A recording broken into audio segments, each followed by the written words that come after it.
हमारे चैनल को सब्सक्राइब करें और बेल नोटिफिकेशन को ज़रूर दबाएं। ज्योतिष रत्न केंद्र चैनल पर आपका बहुत बहुत हार्दिक स्वागत और अभिनंदन। साथियों, आज आपके साथ जो हम इन्फॉर्मेशन साझा करने जा रहे हैं, ये इन्फॉर्मेशन है कि जो हमारा भारतवर्ष है, मुल्क है, हमारा देश हिंदुस्तान, इसका 2023 जो आने वाला है वो हमारे इस देश के लिए कैसा रहने वाला है एस्ट्रोलॉजिकली। तो हम एस्ट्रोलॉजिकली ये जानने की कोशिश करेंगे और पूरी डिटेल में आपके साथ बात करेंगे और जानेंगे कि किस किस क्षेत्र में इस 2023 में हमारे भारतवर्ष में हमको लाभ मिलेगा और किन किन क्षेत्रों में हमको चुनौतियों का सामना करना पड़ेगा या किन किन क्षेत्रों में हमको हानि भी उठानी पड़ सकती है। ये सब डिपेंड करेगा ग्रहों की स्थिति के आधार पर। और साथियों, मैं आपको बताना चाहता हूँ कि अब से पहले, यानी कि जो 2022 अभी चल रहा है, इसका ये अंतिम दौर है, दिसंबर का महीना है ये, तो इस दिसंबर के महीने 2022 तक का जो हमने बनाया हुआ है अपना वीडियो कि भाई 2022 जब आने वाला था तो हमने 2021 के एंड में वो वीडियो बना करके अपलोड किया था आपके लिए, आपकी जानकारी के लिए। तो उसमें हमने बहुत स्पष्ट रूप से ये बात कही है, अभी भी वीडियो पड़ा हुआ है वो यूट्यूब पर, हमारे चैनल पर, आप उसको देख सकते हैं, सुन सकते हैं। उसमें हमने बहुत स्पष्ट रूप से कहा था, ज्योतिषी आधार पर, एस्ट्रोलॉजिकली हमने बोला था ये बात कि 3 पॉइंट्स हमने बोले थे मुख्य तौर पे कि एक तो क्योंकि कोरोना की स्थिति बहुत बैड टू वर्स्ट चल रही थी 2021 में, तो हमने ये कहा था कि 2022 जो ये आने वाला वर्ष है, इसमें 2020 और 2021 जैसे खराब हालात देखने को नहीं मिलेंगे हमारे भारत की जनता को, भारत के लोगों को। 2022 में बहुत सुकून मिलेगा उन 2020 और 2021 के कंपैरेटिवली। लेकिन हमने ये भी कहा था कि ये वर्ष के अंत तक कोरोना हमारे देश से नहीं जाएगा,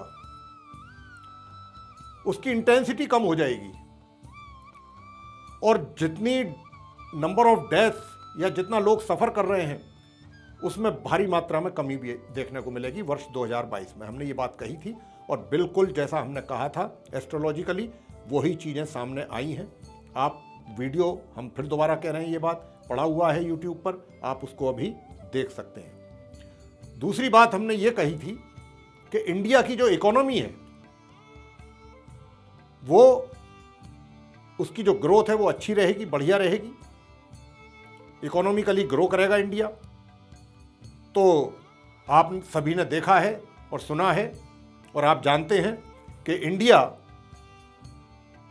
वर्ल्ड की 5th इकोनॉमी बन चुका है, इंग्लैंड को पीछे करके।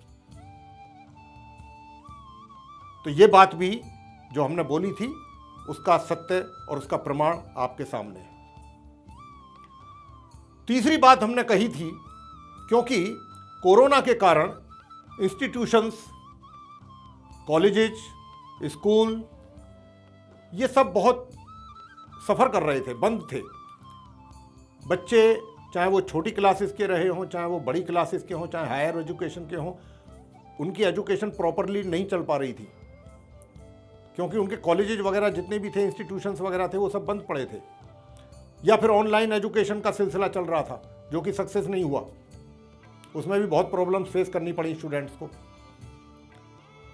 तो हमने ये भी बात कही थी कि वर्ष 2022 में अप्रैल ऑनवर्ड्स, अप्रैल के बाद ये चीज़ें नॉर्मल होती चली जाएंगी, धीरे धीरे स्कूल और कॉलेजेस भी खुलेंगे और स्टूडेंट्स अपनी एजुकेशन को प्रॉपर वे में कर पाएंगे अप्रैल के बाद से। तो जैसा हमने कहा वैसा ही हुआ है 2022 में। अप्रैल ऑनवर्ड्स कॉलेजेस, स्कूल धीरे धीरे खुलने शुरू हुए, बच्चों का स्कूल जाना शुरू हुआ और आज की डेट में बिल्कुल एक नॉर्मल तरीके से जैसे जाया करते हैं स्कूल कॉलेजेस वगैरह अपनी स्टडी के लिए स्टूडेंट्स, वैसे ही जा रहे हैं, सब कुछ नॉर्मल वे में चल रहा है।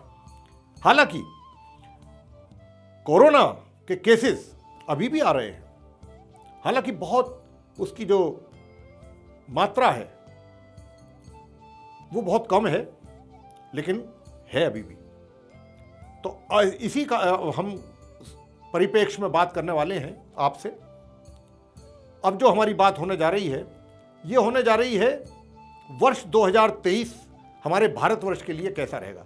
तो सबसे पहले तो मैं आपको एक बात यहां पर स्पष्ट करना चाहूंगा कि भारतवर्ष क्या है। भारतवर्ष हमारे से और आपसे है। भारत की जो जनता है वो भारत है। तो अब अगर हम भारत की कुंडली को लेकर के बात कर रहे हैं कि भारतवर्ष के लिए कैसा रहेगा, तो कहने का भाव यही है उसके पीछे कि जो भारत की जनता है, हम लोग हैं, हमारे लिए कैसा रहने वाला है ये 2023, हम भारतीयों के लिए, इंडियंस के लिए। तो जब भारत की बात हो रही है तो भारतीय जनता की बात हो रही है, ये हमें समझना है। तो आइए चर्चा को और आगे बढ़ाते हुए अब बात करते हैं कि जो हमारे भारतवर्ष की जो कुंडली है वो मैं आपको समझा देता हूं। उसमें जो ग्रहों की स्थिति है उससे मैं आपको अवगत करा देता हूं। देखिए, हमारे जो भारतवर्ष की कुंडली है साथियों, ये टॉरस असेंडेंट बेस्ड कुंडली है, हॉरोस्कोप है ये, यानी कि वृषभ लगन कुंडली है ये, वृषभ लगन की। वृषभ लगन ये जो होता है लगन है, और यहाँ पर आप 2 लिखा देख रहे हैं, तो 2 का मतलब वृषभ राशि, तो ये वृषभ लगन की कुंडली है भारत की। यहाँ नंबर 3 लिखा हुआ है, तो ये मिथुन राशि है। यहाँ पर मंगल बैठे हुए हैं इस घर में, ये द्वितीय भाव है, सेकंड हाउस। अब आते हैं, ये थर्ड हाउस है जहाँ मेरी उंगली आप देख रहे हैं, तृतीय भाव। यहाँ पर 4 नंबर लिखा है। 4 का मतलब होता है कर्क राशि, यानी कि कैंसर साइन। यहाँ पर प्रिय साथियों 5 ग्रह विराजमान हैं, जैसा आप देख रहे हैं। सूर्य विराजमान है, चंद्र विराजमान है, बुध विराजमान है, शुक्र विराजमान है और शनि विराजमान है। 5 ग्रह इस थर्ड हाउस में बैठे हुए हैं भारत की कुंडली में। अब इनका क्या क्या योग बन रहा है, क्या क्या इनकी स्थिति है, उससे भी आपको अवगत कराएंगे। पहले हम टोटल हॉरोस्कोप में कौन कौन ग्रह कहाँ कहाँ बैठे हैं, किस घर में बैठे हैं, किस भाव में बैठे हैं, पहले हम इससे आपको अवगत कराएंगे और करा रहे हैं। अब आते हैं, ये भाव है चतुर्थ भाव, यानी कि 4th हाउस। यहाँ पर आप 5 लिखा देख रहे हैं, ये सिंह राशि है सूर्य की, लेकिन यहाँ पर कोई ग्रह नहीं है, खाली घर है ये। अब आते हैं हाउस नंबर 5, यानी कि 5th हाउस, पंचम भाव। यहाँ पर 6 नंबर लिखा है। 6 का मतलब कन्या राशि, जिसके स्वामी बुध हैं, लेकिन यहाँ पर भी कोई ग्रह आप नहीं देख रहे हैं, कोई ग्रह नहीं है, खाली घर है ये। अब आते हैं इस घर में, ये 6ठा भाव कहलाता है, 6th भाव, 6th हाउस। और यहाँ पर 7 नंबर लिखा देख रहे हैं आप। 7 का मतलब तुला राशि, तुला राशि के लॉर्ड है शुक्र। और यहाँ पर आप गुरु बृहस्पति को बैठे देख रहे हैं, तो गुरु बृहस्पति यहाँ बैठे हैं। और 7th हाउस में आते हैं, 7म भाव है ये। यहाँ पर 8 नंबर लिखा है। 8 का मतलब वृश्चिक राशि, वृश्चिक राशि के लॉर्ड जो है मार्स है, मंगल। उनके घर में बैठे हैं केतु, उनके मित्र ग्रह हैं केतु, और यहाँ पर अकेले केतु बैठे हैं। अब आते हैं 8म भाव पर, 8th हाउस पे। यहाँ पर 9 नंबर लिखा देख रहे हैं आप, यानी कि धनु राशि, सैजिटेरियस साइन, लेकिन ग्रह कोई नहीं है, घर खाली है। इसके बाद आते हैं यहाँ पर, ये 9वां भाव है, 9th हाउस, जहाँ पर 10 नंबर लिखा देख रहे हैं आप, यानी कि मकर राशि।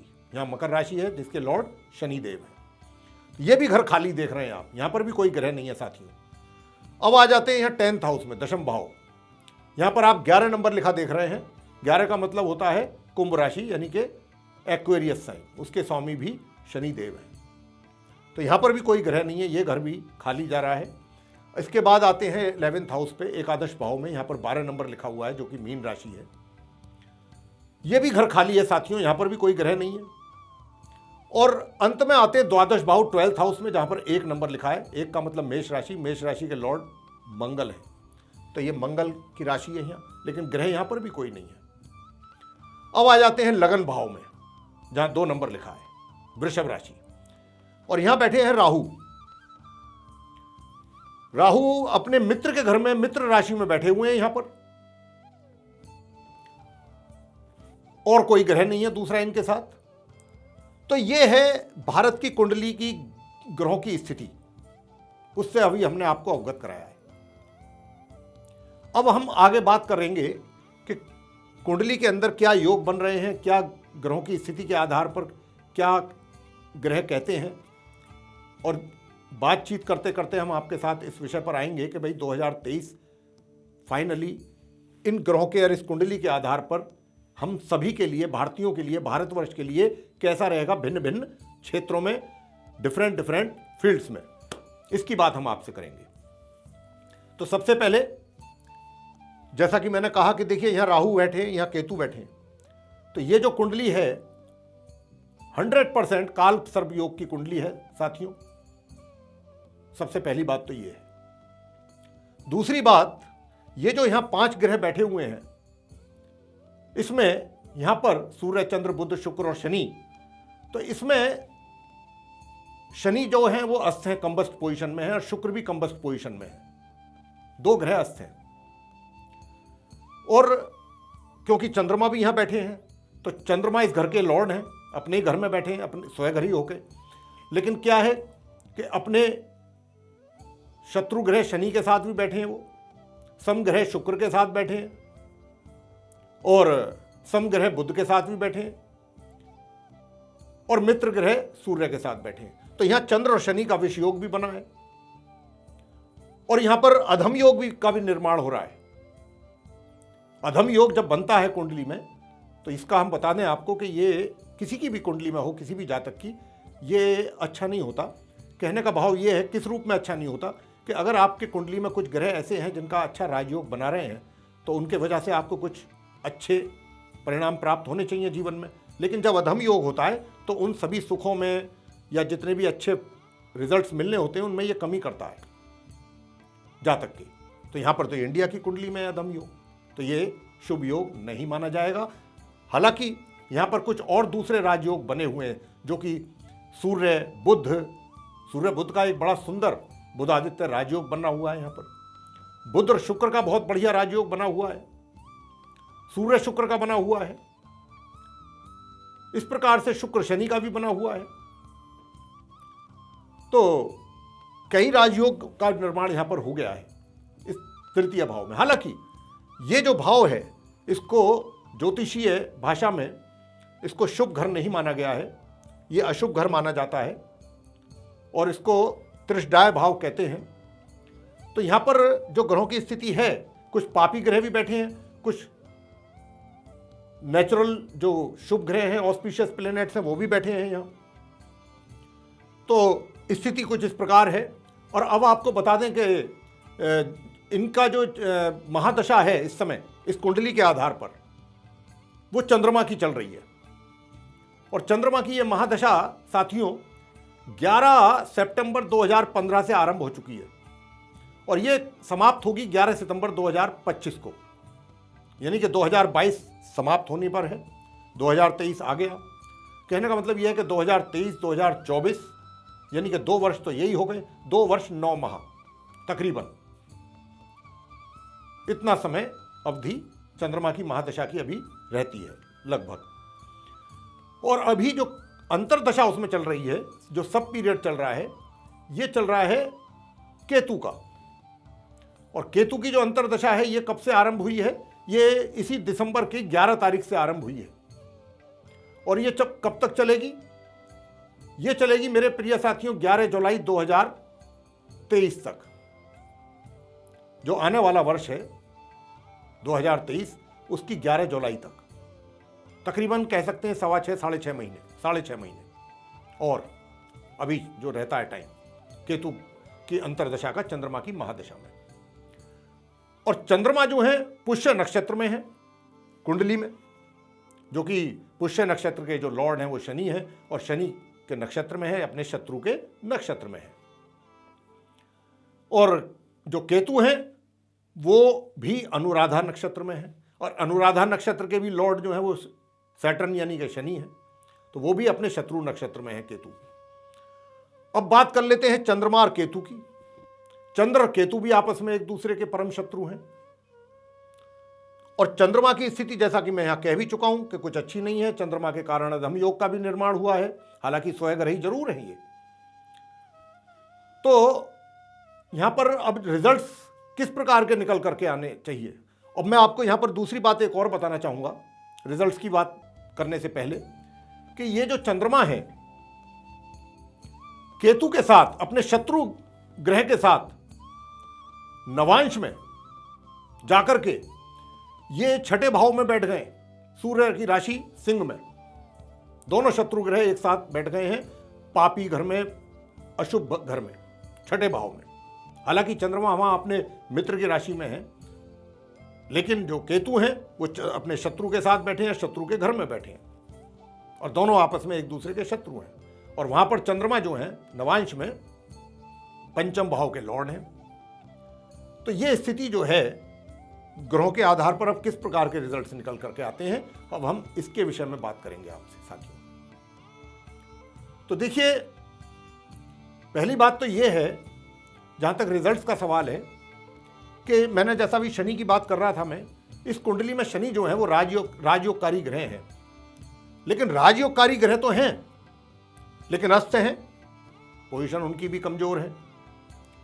दशम भाव से षडाष्टक संबंध है शनि का अपने ही घर से। दूसरी वीक पॉइंट ये हो गया शनि का। और तीसरा वीक पॉइंट क्या है, वो ये है कि अपने कुछ शत्रु ग्रहों के साथ भी बैठे हुए हैं, जैसे कि सूर्य या चंद्र, विषयोग भी बन रहा है। और इसके अतिरिक्त अब क्या होने जा रहा है कि शनि जो है ये 17 जनवरी से कुंभ राशि में आएंगे, यहां से निकल करके। तो जैसे ही ये यहां आएंगे तो ये बहुत सुंदर राजयोग का निर्माण तो करेंगे, इसमें कोई दो राह नहीं है। लेकिन जैसे ही यहां पर आएंगे, भारतवर्ष की कुंडली पर शनि की ढैया का प्रभाव बनना आरंभ हो जाएगा 17 जनवरी से 2023 से। तो हम इस बात को भी हमें देखना है कि पूरे वर्ष शनि की ढैया का प्रभाव भी हम भारतीयों पर रहेगा, यानी कि भारतवर्ष पर, हमारे मुल्क पर। और मुल्क हमसे है तो हमारे ऊपर ही समझ लीजिए, हम भारतीयों पर शनि की ढैया का भी प्रभाव बराबर रहेगा। तो प्रिय साथियों, मैंने जैसा कहा कि चंद्रमा पुष्य नक्षत्र में, शत्रु नक्षत्र में, केतु भी शत्रु नक्षत्र में, और मैंने ये भी बताया कि जो केतु की अंतर्दशा है वो 11 जुलाई 2023 तक रहेगी। 11 जुलाई से लेकर वर्ष के अंत तक फिर शुक्र की अंतर्दशा आएगी, जो कि लग्नेश है। लग्नेश भी अस्त अवस्था में थर्ड हाउस में बैठे हुए हैं, लेकिन कुछ अच्छे शुभ ग्रहों के साथ भी बैठे हैं, कुछ शत्रु ग्रहों के साथ, कुछ मित्र ग्रहों के साथ, कुछ राजयोग भी इन्होंने अच्छे बनाए हैं। और नवांश में जाकर के भी ये अपने मित्र के साथ मित्र राशि में एकादश भाव में बैठ गए हैं, तो वहां भी जाकर के इनकी पोजीशन में सुधार हुआ है, ये हम कह सकते हैं। तो मैं अब आपको जो रिजल्ट्स बताने जा रहा हूं वो इन ग्रहों की स्थिति पर ही है। तो देखिए, सबसे पहली बात तो मैं आपको यह बता दूं कि हमारे भारतवर्ष के लिए 2023 में चुनौतियां बहुत रहेंगी, कम नहीं रहेंगी। चैलेंजेस डिफरेंट फील्ड्स में बहुत फेस करने पड़ेंगे हमारे भारतवर्ष या भारतवर्ष की जनता को। किस किस रूप में फेस करने पड़ेंगे, कैसे कैसे करने पड़ेंगे, उसकी भी बात होगी आपसे एक एक करके। तो जैसा अभी हमने बताया था आपको चर्चा के आरंभ में कि हमने जब पिछला वीडियो बनाया था 2022 के भविष्य को लेकर के इंडिया के, तो उसमें हमने बोला था कि इंडिया की इकोनॉमी बूस्ट करेगी, ग्रो करेगी, और ऐसा हुआ। लेकिन क्या इस वर्ष भी इंडिया की इकोनॉमी बूस्ट करेगी? देखिए, मैंने जैसा कि अभी कहा सबसे पहला एक सेंटेंस कि चुनौतियां बहुत अधिक रहेंगी, और भारतवर्ष के लिए रहेंगी, और भारत की सरकार के लिए भी रहेंगी, भारत की जनता के साथ साथ। अब वो चुनौती सबसे बड़ी तो यही रहेगी, मैं ग्रहों के आधार पर कह रहा हूं ये बात, कि हिंदुस्तान की हमारे जो महंगाई दर है, इन्फ्लेशन रेट है, उसको कंट्रोल करना बहुत बड़ा चैलेंज रहेगा गवर्नमेंट के लिए, आरबीआई के लिए। उसको पकड़ करके रखना कि महंगाई की दर ऊपर ना जाए।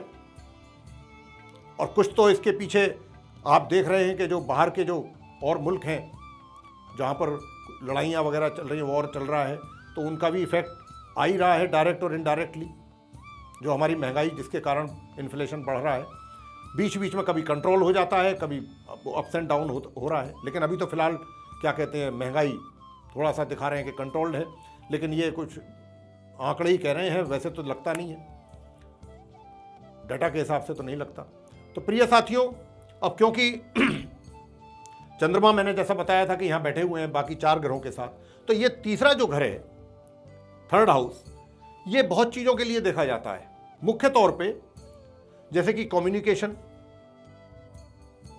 और कम्युनिकेशन के साथ साथ अब क्योंकि ये थर्ड हाउस है तो ये अष्टम से अष्टम हो गया, और 8th हाउस जो कहलाता है ये अष्टम भाव है, मैंने आपको बताया था यहाँ, और ये अष्टम से अष्टम हुआ थर्ड हाउस, तो इसमें भी अष्टम भाव के प्रभाव देखने को मिलेंगे। अब क्योंकि इसके लॉर्ड हैं चंद्रमा, तो जैसे कि किस प्रकार के नेचुरल कैलामिटीज हो गया, जैसे आपदाएं जो अचानक आती हैं, या फिर अब जैसा मैंने ये भी बताया था कि चंद्रमा और केतु नवांश में षष्ठ भाव में बैठे हैं,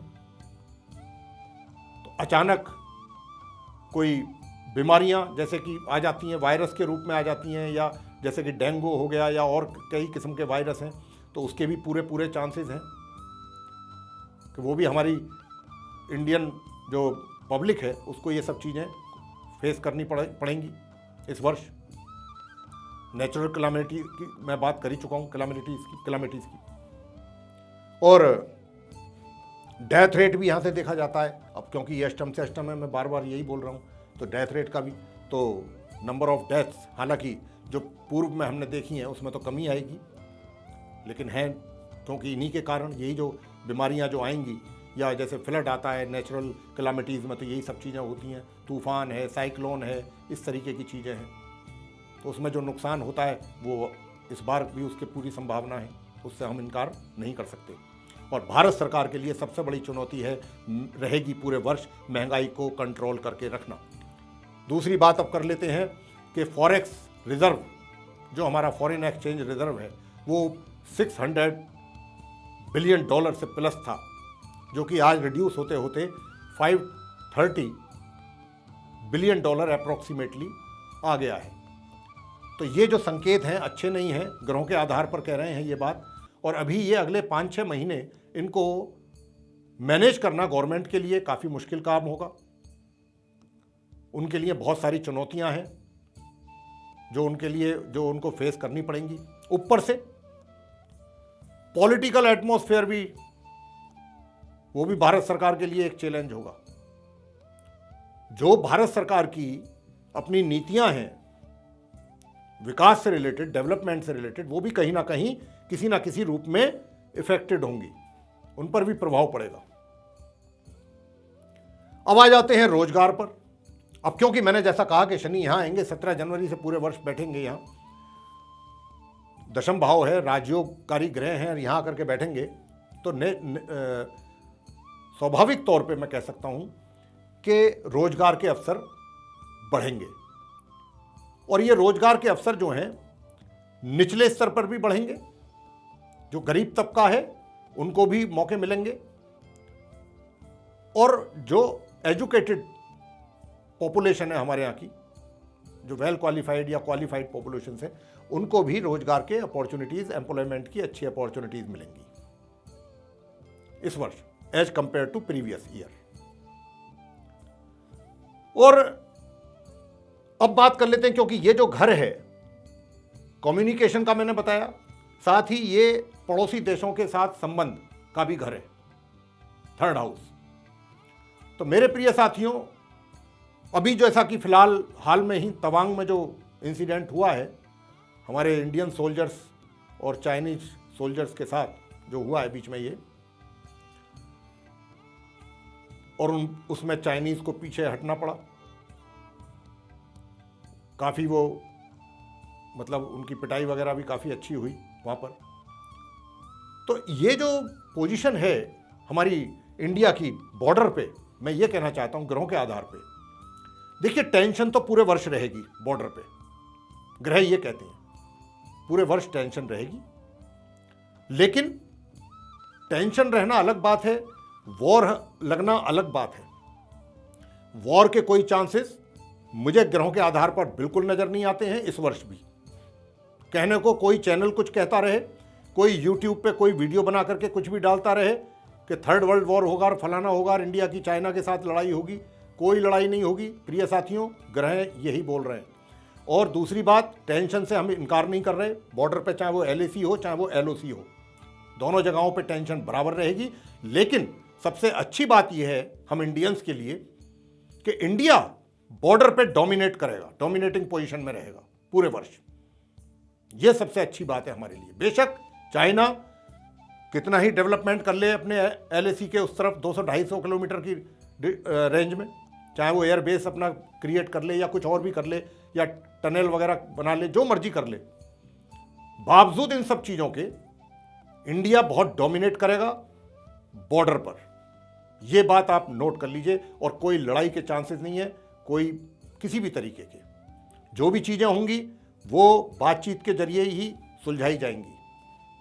हाँ, इस तरीके के इंसिडेंट जैसे तवांग हुआ या उससे पहले गलवान हुआ, ये सब, इस बात से हम इनकार नहीं करते, ये होता रहेगा।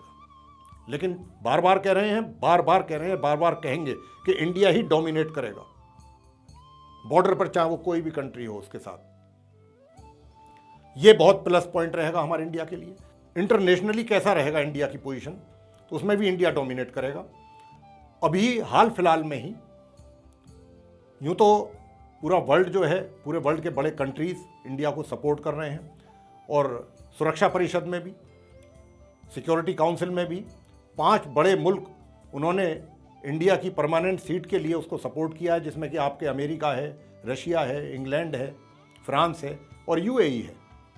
तो इंडिया को सपोर्ट बाहर से भी बहुत अच्छा मिल रहा है और मिलता रहेगा। और इंडिया की साख, इंडिया की जो रेस्पेक्ट है वो बढ़ती रहेगी डे बाई डे। अब आ जाते हैं, जैसा कि मैंने कहा कि रोजगार के अवसर बढ़ेंगे। साथियों, मैं यहाँ पर आपको एक बात बीच में ऐड करना चाहूँगा। मैंने जैसा कहा कि अपॉर्चुनिटीज़ तो बढ़ेंगी, लेकिन क्योंकि मैंने ये भी आपसे कहा था कि शनि की ढैया स्टार्ट हो जाएगी 17 जनवरी से, तो देखिए फील्ड जो भी हो, जहाँ पर भी आप कार्य कर रहे हैं या जहाँ भी आप कार्य करने के लिए अप्लाई कर रहे हैं, आपको अथक प्रयास करने होंगे। देखिए, कोई चीज़ ऐसी होती है कि कोई, हमें पता है कि तो बहुत छोटी सी चीज़ है, इसको तो अचीव करने के लिए हमें ज़्यादा एफर्ट नहीं डालना पड़ेगा। लेकिन यहाँ हालात ऐसे रहेंगे कि छोटी से छोटी भी चीज़ को आप अचीव करना चाहते हैं ना, कोई भी आपका लक्ष्य है, कोई टारगेट है, एफर्ट वहाँ भी आपको बहुत अधिक लगाने पड़ेंगे। ये स्थिति रहेगी। आपको हासिल तो होंगी चीज़ें, मतलब इंडिया हासिल तो करेगा, चाहे वो विज्ञान एंड टेक्नोलॉजी हो, साइंस एंड टेक्नोलॉजी क्यों ना हो। अभी हाल फिलहाल में ही देखिए केतु की दशा शुरू हुई है, स्टार्ट ही हुई है, और अग्नि 5 को टेस्ट कर दिया। तो साइंस एंड टेक्नोलॉजी में भी नए नए रिसर्च और इनोवेशंस होंगे, इंडिया वहाँ भी आगे बढ़ेगा। बस सबसे बड़ी बात यह है कि इकोनॉमी जो है इस बार, और पहले 6 महीने तो खास तौर से विशेष रूप से, वो थोड़ा वहाँ पर देखने वाली बात है कि ये सरकार जो है उसके लिए मैंने कहा है कि चुनौती रहेगी बहुत ज़्यादा, कि वो किस तरीके से इसको मैनेज कर पाते हैं। फॉरेन एक्सचेंज हो, चाहे वो इकोनॉमी हो या इन्फ्लेशन रेट हो, GDP हो, ये सब चीज़ों पर ध्यान। फॉरेन का जो इन्वेस्टमेंट है ये इंडिया में बल्क क्वांटिटी में आ रहा है 2023 में, ये आप नोट कर लीजिए। मैं ग्रहों के आधार पर कह रहा हूँ। अब जब बल्क क्वांटिटी में आएगा इन्वेस्टमेंट इंडिया में, नेचुरल है कि एम्प्लॉयमेंट की अपॉर्चुनिटीज बढ़ेंगी हर लेवल पर। तो इंडिया में प्रोग्रेस तो है, लेकिन अथक प्रयास के बाद तब सक्सेस मिलना है 2023, ये कहता है। अब आते हैं एजुकेशन सेक्टर में, स्टूडेंट्स के लिए कैसा रहेगा। प्रिय साथियों, मैं बता दूं आपको कि स्टूडेंट्स के लिए भी हालात वही रहेंगे कि जितना अधिक आप मेहनत करेंगे, जितना अधिक आप, परेशानियां आपको भी बहुत अच्छी आएंगी, हालातों से आपको भी रूबरू होना पड़ेगा, लेकिन जितना अधिक प्रयास और परिश्रम और मेहनत करेंगे अपनी पढ़ाई पर, उसके हिसाब से ही आपको रिजल्ट्स भी मिलेंगे। लेकिन जैसा कि मैं जिस बात पर मैं बार बार जोर दे रहा हूं, चाहे वो फील्ड कोई भी हो, परिश्रम मेहनत हर जगह करना पड़ेगा, तब जाकर के कहीं मन माफिक रिजल्ट्स प्राप्त होंगे। अब आते हैं कारोबार की ओर। कारोबार कैसा रहेगा। एजुकेशन की बात हो गई, इन्वेस्टमेंट की बात हो गई, और नेचुरल कैलामिटीज़ की भी मैंने कहा है कि उससे भी इनकार नहीं किया जा सकता। अब कारोबार की बात कर लेते हैं।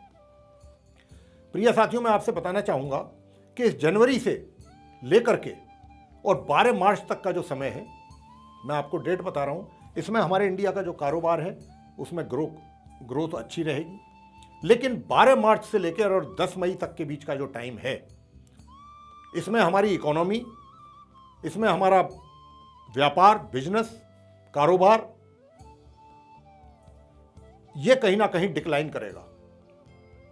इसमें 12 मार्च से हम कह रहे हैं 10 मई के बीच में, इसमें जो डेटा हैं हमारे, इन्फ्लेशन के हों चाहे जीडीपी के हों, किसी भी चीज़ के हों, ये डिक्लाइन करेंगे। और मैं तो कह ही रहा हूँ ये बात ज्योतिषीय आधार पर। जो इंटरनेशनल एजेंसीज़ हैं जो ये इस तरीके का रिसर्च करती हैं, उनका भी यही मानना है कि हमारी इकोनॉमी जो है वो वर्ष 2023 में डाउन जाएगी as compare to previous year. लेकिन मैंने तो आपको एक पर्टिकुलर टाइम बताया है, 12 मार्च से और 10 मई के बीच का टाइम। इसमें कुछ चीज़ें ज़्यादा इफेक्टेड होंगी, व्यापार हो चाहे हमारी इकोनॉमी हो या जो भी चीज़ है, तो इस तरीके के हालात रहेंगे। और देखिए, इस प्रकार के भी हालात बनेंगे देश में इन ग्रहों के आधार पर। मैं ये बात बता रहा हूँ आपको कि हमारे यहाँ जो नेशनल प्रॉपर्टी है, राष्ट्रीय संपत्ति, उसका भी अलग अलग राज्यों में काफ़ी नुकसान होने के चांसेस हैं। और वो किस लिए?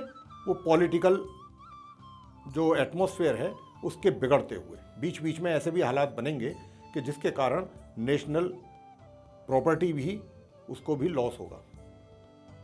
क्योंकि हमने ये कहा है कि ये सडन लॉस का घर है, 8th से अष्टम से अष्टम, सडन लॉस और सडन गेन।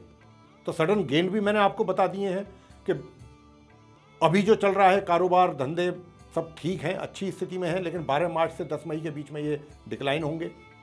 उसके बाद धीरे धीरे फिर डाटा ऊपर, मतलब ग्राफ ऊपर जाएगा, डाटा इंप्रूव करेगा। तो इस प्रकार के हालात जो हैं देश के रहने वाले हैं प्रिय साथियों। हमें इन ग्रहों के इस आधार पर जो चीज़ें दिखाई दे रही थी, जो चीज़ें समझ में आ रही थी, हमने वो आपके साथ साझा किया है। और हमें आशा है कि ये प्रोग्राम आपको पूरी तरह से पसंद आएगा, आप इसको लाइक करेंगे और इसके साथ साथ चैनल को सब्सक्राइब भी जरूर करेंगे, ये हमें आशा है। अधिक से अधिक मात्रा में आप इसको शेयर करिए ताकि जो भी हमारे भारतीय लोग हैं, हमारे भारत के लोग हैं, वो सब इसको ज़्यादा से ज़्यादा मात्रा में देख सकें कि भाई ज्योतिषीय आधार पर ज्योतिषीय गणना क्या कहती है, एस्ट्रोलॉजिकल असेसमेंट क्या कहता है। तो हमने ये सारी चीज़ें इसमें कवर की हैं।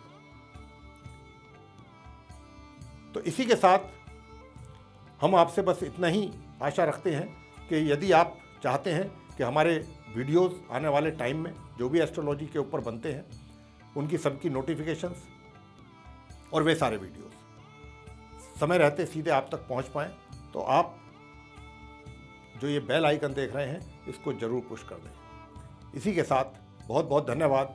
जय माता दी।